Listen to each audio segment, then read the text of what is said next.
Didier Dailly, responsable du service technique de la Fédération départementale des chasseurs du Rhône et de la métropole de Lyon. La formation du permis de chasser est une des missions statutaires de la Fédération des chasseurs et elle se décompose en deux parties, une formation théorique et une formation pratique. Ce soir, nous allons accueillir une vingtaine de candidats pour cette première phase de la formation théorique à l'examen du permis de chasser. Il y a trois objectifs.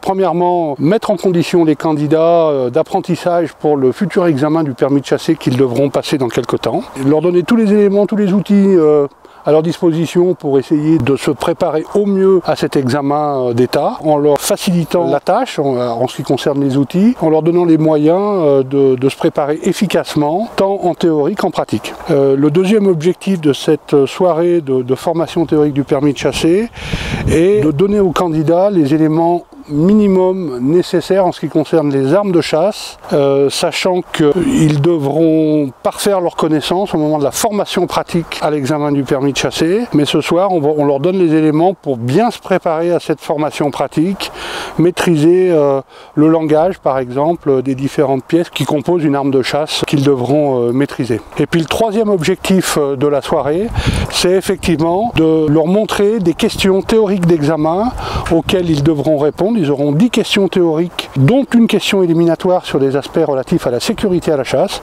Et donc ce soir, on va visiter un petit peu les thématiques sur lesquelles reposent ces questions théoriques à l'examen du permis de chasser, à savoir la biologie des espèces, la réglementation de la chasse et tout ce qui est relatif à la sécurité à la chasse pour ceux qui sont chasseurs avec des armes de chasse, sachant qu'il y a un certain nombre de modes de chasse qui se pratiquent sans armes, mais avec des auxiliaires de chasse par exemple.